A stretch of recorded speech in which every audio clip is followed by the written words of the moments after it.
SNS에선 이런 글을 자주 보게 됩니다. 이러려고 산 건 아닌데. 이번엔 진짜 나를 위한 여행이다. 여기선 살 수 없지만 저기선 잠시라도 살 수 있겠지. 이 말들의 공통점은 하나입니다. 삶을 떠나고 싶다는 감정. 이 감정은 단순히 피곤해서 나오는 게 아닙니다. 버티기 힘든 현실을 마주할 때 사람들은 본능적으로 다른 세계로의 탈출을 꿈꿉니다.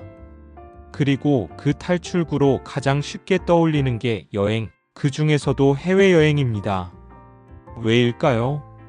국내 여행은 현실의 연장처럼 느껴지지만 해외여행은 완전히 다른 세계로의 이동처럼 느껴지기 때문입니다. 이상한 통계 소득이 낮을수록 해외여행 지출이 많다. 신용카드 통계를 보면 놀라운 사실이 드러납니다. 연소득 3천만 원 이하 계층의 여행 관련 카드 지출이 일부 고소득층보다 비율상 더 높게 나타나는 경우가 있다는 겁니다. 물론 절대 금액은 다릅니다. 하지만 소득 대비 비율로 보면 생활비보다 여행에 더 많은 비중을 둔다는 현상이 나타납니다. 2024년 통계청 자료에 따르면 여행 목적의 신용카드 고액 결제는 중하위 소득층에서 집중 발생했습니다. 특히 할부 결제 비중이 높다는 점은 더욱 주목할 만합니다.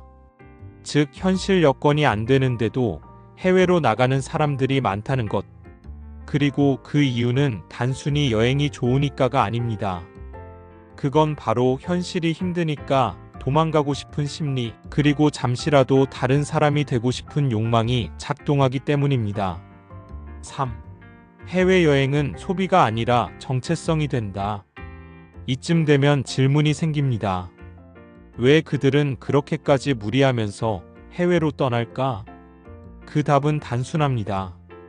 요즘 시대의 해외여행은 정체성이기 때문입니다. 예전엔 나의 삶이 곧 나를 정의했지만 요즘은 SNS에서 보이는 나의 순간들이 나를 규정합니다. 특히 해외여행 사진 한 장, 공항 인증샷 하나, 파리 에펠탑 앞에 미소는 나는 이렇게 살고 있어요 라는 가장 손쉬운 증명 방식이 됩니다. 즉, 해외여행은 단순한 소비가 아니라 가짜 자아의 연출 수단입니다. 더 안타까운 건 이러한 연출이 반복되면 진짜 삶을 바꾸려는 의지가 점점 사라진다는 겁니다. 왜냐면 나는 괜찮은 사람이라는 착각 속에 머물게 되니까요. 4. 부자들은 여행을 자주 가지 않는다? 그렇다면 부자들은 어떤가요? 의외로 부자들은 해외여행을 자주 가지 않습니다. 많은 사람들이 돈 많으니까 자주 다니겠지라고 생각하지만 실제로는 정기적으로 루틴을 지키며 사업운동 독서 투자에 시간을 씁니다. 해외여행은 연 12회 정도, 그것도 철저히 보상 개념으로 갑니다. 일론 머스크는 이렇게 말한 적 있습니다. 나는 휴가가 스트레스다. 내가 움직이지 않으면 시스템이 멈춘다. 워렌 버핏도 비슷한 말을 합니다. 여행보다 더 즐거운 건 매일 하는 일에서 의미를 느끼는 것이다. 이들의 말 속엔 공통점이 있습니다. 현실이 즐거우면 도망갈 필요가 없다는 것. 그들에게 여행은 현실에서 벗어남이 아니라 현실을 더 잘 살기 위한 충전일 뿐입니다. 5. 진짜 부자들은 여행 대신 이것을 쓴다. 부자들은 여행 대신 뭘 할까요? 경험에 투자합니다. 하지만 그 경험은 소비성 경험이 아니라 확장성 경험입니다. 새로운 시장 조사차 해외를 방문하고 투자처를 직접 보고 판단하고 로컬 문화 속에서 새로운 아이디어를 얻고 회고와 정리를 위해 일부러 혼자만의 시간을 갖습니다. 즉, 그들의 여행은 삶을 확장시키는 도구이지 삶을 회피하는 도피처가 아닙니다. 6. 잠깐의 행복은 행복이 아니다. 해외여행을 통해 느끼는 감정은 분명 좋음입니다. 이국적인 풍경, 맛있는 음식, 자유로운 공기. 하지만 문제는 그 행복이 너무 짧고 강렬하다는 데 있습니다. 그리고 그 짧은 행복이 끝나면 현실의 무게는 더 무겁게 돌아온다는 사실입니다. 한국 도착하니까 기분 확 꺾이네. 현실로 돌아와 버렸다. 이런 감정은 결국 여행 전보다 더 피곤한 나를 만들어냅니다. 그리고 문제는 그 피로에서 다시 벗어나기 위해 또다시 탈출을 꿈꾼다는 것. 이 악순환이 반복되면 현실은 점점 텅 비고 사진 속 나만 계속 풍성해집니다. 7. 돈보다 감정이 여행을 부른다. 해외여행을 자주 가는 사람들은 이렇게 말합니다. 돈이 문제라면 안 갔지. 지금 이 순간이 소중해서 간 거야. 하지만 실제로는 감정이 그들을 끌고 갑니다. 여기 더 있고 싶어. 지금 이거 안 하면 나중엔 못할 것 같아. 이럴 때 아니면 언제 살아보겠어. 이런 감정들은 매우 그럴듯하고 그 순간엔 누구도 말릴 수 없습니다. 하지만 감정은 항상 비용을 부릅니다. 그 비용이 통제 불가능해지면 미래를 훔쳐서 현재를 소비하는 구조가 됩니다. 부자들은 감정을 통제합니다. 가난한 사람은 감정에 따라 움직입니다. 이게 모든 차이의 시작입니다. 8. 무계획 여행은 빚으로 돌아온다. 카드 할부로 간 해외여행, 호텔 렌터카 쇼핑 외식. 그 후 남는 건 사진 몇 장과 남은 결제 알림뿐입니다. 여행을 다녀온 직후 현실 복귀 스트레스에 시달리면서도 바로 다음 여행을 계획하는 이유는 뭘까요? 그건 진짜 나를 만났다고 착각하기 때문입니다. 하지만 그게 진짜라면 왜 현실에서는 그 나를 다시 찾을 수 없는 걸까요? 그 나는 사실 배경 덕분에 만들어진 허상이었을지도 모릅니다. 9. 여행 중에 나는 진짜 나라는 착각. 사람들은 종종 이렇게 말합니다. 여행지에서는 내가 정말 나다운 것 같아. 한국에선 나를 못 살겠어. 이 말엔 깊은 심리가 숨어 있습니다. 현실의 자아가 얼마나 억눌려 있는지를 스스로 자각하고 있다는 뜻입니다. 여행 중에 나 예쁘게 입고 웃고 여유 있는 척하며 거리를 걷는 그 모습이 진짜 나일 수 있을까요? 아니요. 그건 돈으로 잠깐 연출한 캐릭터일 수 있습니다. 진짜 나는 출근길에 버스를 타고 월세 내는 걱정을 하고 마트에서 할인 코너를 먼저 찾는 그 모습에 더 가까울지도 모릅니다. 하지만 사람들은 여행지에서 찍은 사진 한 장을 자신의 정체성으로 포장하려 합니다. 그리고 그 이미지를 유지하기 위해 더 자주, 더 멀리 떠나려 합니다. 10. 부자들은 여행보다 루틴을 신뢰한다. 반면 부자들은 말합니다. 여행이 필요하다는 건 일상이 지옥이란 뜻이다. 그들은 매일의 일상 자체를 스스로 조절할 수 있도록 설계해둡니다. 그래서 하루하루가 고통이 아닌 시스템의 반복이 됩니다.